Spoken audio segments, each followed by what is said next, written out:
Welcome to Nathan's Kitchen. Today we will be making pumpkin waffle. One of my favorite things to eat was waffle.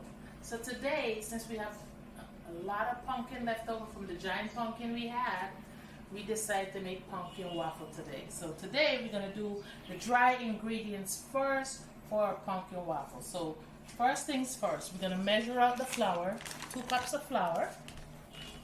And it's all-purpose flour. And just for a little information, everything that I use is locally grown and harvested and just here in Guyana. So I'm gonna settle that.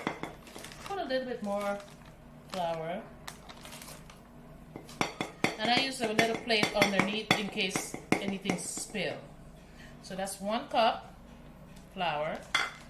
And add another cup.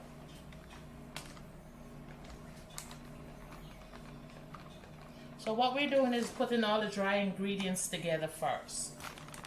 So 2 cups of flour in the bowl. And then we're gonna add sugar, a 1/4 cup sugar into the bowl with the flour. So we have some sugar here, but we want to make sure it's the right amount of sugar. And the sugar is also harvested right here, locally. We have our own sugar plantation. So most of the things are right here and they're all natural. So 1/4 cup of sugar. And now we're going to use 1 teaspoon baking powder. Like I said, we're using all dry ingredients first, that we could mix them all together.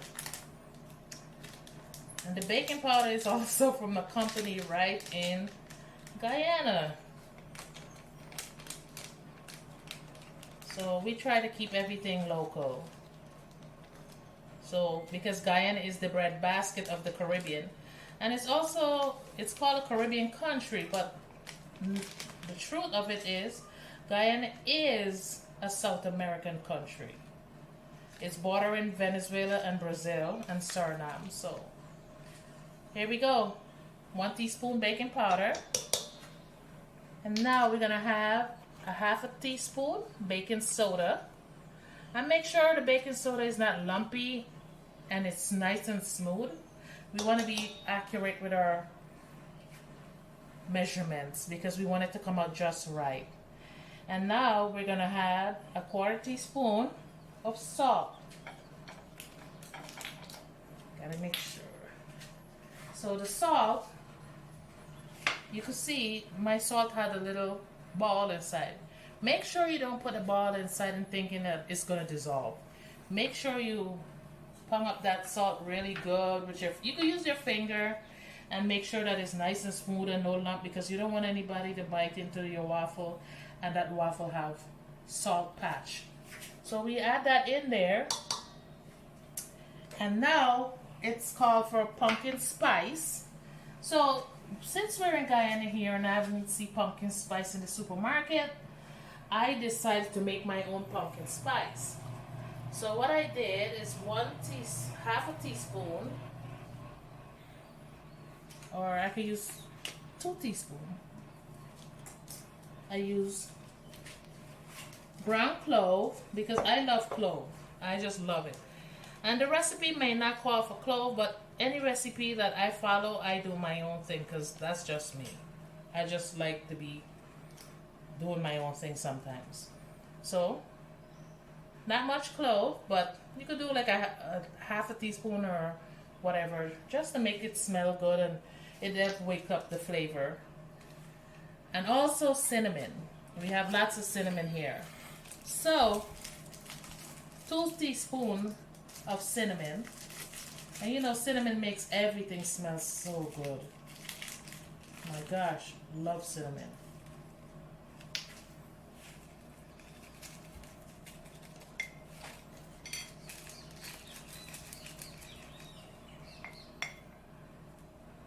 That's 1.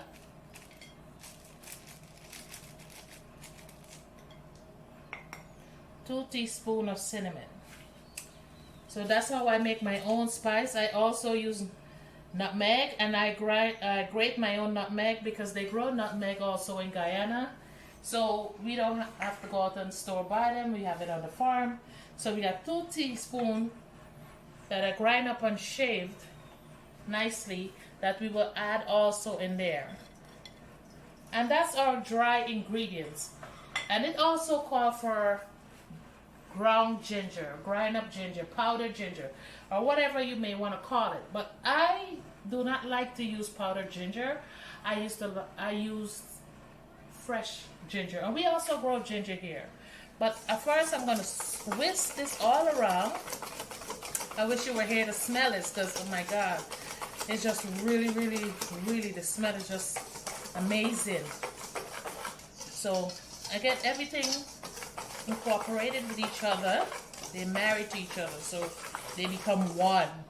So that's really good. And now we're going to get our wet ingredients together. And the first thing I want to do is, we added all the wet dry ingredients, we will add the wet ingredients. So now we would crack the eggs, 3 eggs. Make sure no shell is in there. And after adding the eggs,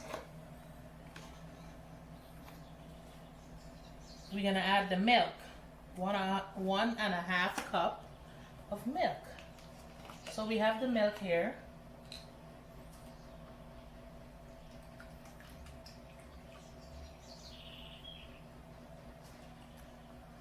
One and a third.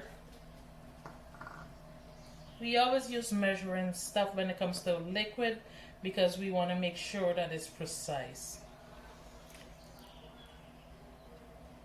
Okay. And then we will add some maple syrup, 1/4 of maple syrup, and 3 tablespoons of melted butter. Make sure the butter is melted soft, room temperature. 1,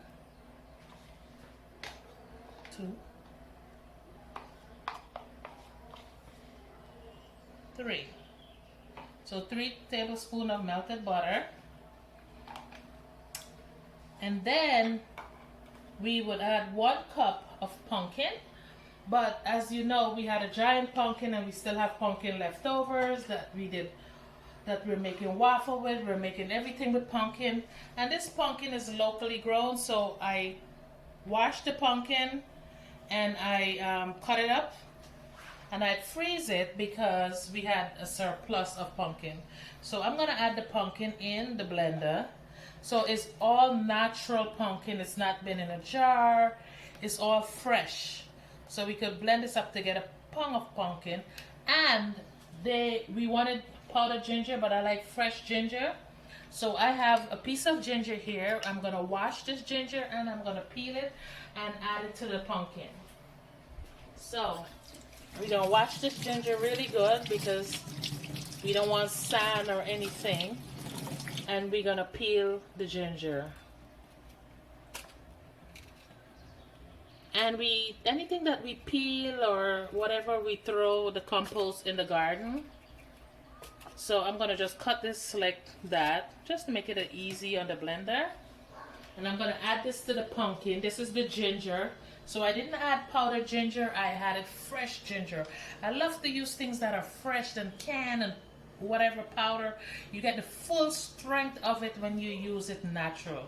So now I'm gonna put the blender cover on and we're gonna puree this, and I'll be right back to show you after it's puree what it looks like. Finish the batter of the pancake. We're gonna use a ladle. I like to use a ladle because it makes it easy for me to pour the pancake batter onto the griddle. So here we go. We're gonna spread that around. So we're trying to get a nice even waffle. Nice. And it doesn't matter if it flow over a little bit at the side. We could always trim that off, but I eat it anyway. So there we go. And we're gonna close this down. And when the light we're gonna flip it upside down, because when you flip it upside down, it comes out even too. And then it tells us how to flip it back. That's just the way the waffle maker is. But we give it a few minutes here, and then when the light change over to the other side, it's going to be green. We will flip it over and let the other side settle back down. So it cooks evenly regardless of what. It cooks evenly whether you flip it or you don't want to flip it. But I flip it because I just feel like I'm in a restaurant flipping things up. So I'm going to keep flipping it until when it's done, we will show you the finished product when we remove it. All right. Good morning. Welcome to Nathan's Kitchen. Today we're going to prepare for you jerk chicken. And we're going to do the jerk chicken inside the house instead of outside because it's raining and we still want to have that jerk chicken today. So we got an indoor grill. It's called a New Wave oven. So right now we're setting up for that, and you know jerk chicken had to be marinated overnight so we could get that full flavor effect. So what I did first is line the grill pan in the bottom because the juices will drop down, and then I'm going to put the grill inside and we're gonna layer the chicken on top of the grill. So this is gonna be amazing, just having grill jerk chicken inside the house and not outside to get wet in the rain, because we cannot afford to be sick right now. Because with the COVID, we don't want them to hear we coughing and they say, oh, you have COVID. So right now we're taking precaution and do things in the house and not to get sick outdoors. So we're gonna fill the grill, put as much pieces of chicken on the grill as we can. And we're gonna load this baby up.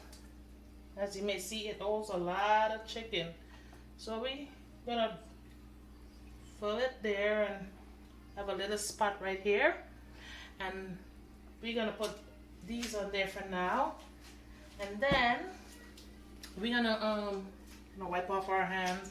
That sauce is all over my hands, so we're gonna take that off. So we're gonna put on the cover. Okay, make sure it's fit nice and snug, and then we're gonna put on the, I would say this is the helmet. This is the Mr. Man that does all the work, and we make sure that it's snapped on. And then we're gonna plug it in right now. And then you can hear a beep. And it's also already set for like 350. So now we're gonna put a timer on it. And the time cook on it, we're gonna try 25 minutes first. And then we're gonna check it and go as it goes. So we don't want to dry out our chicken. We want to make sure our chicken is still moist and nice. So we're going to put 25 minutes and we're going to press start, and she's on our way. See?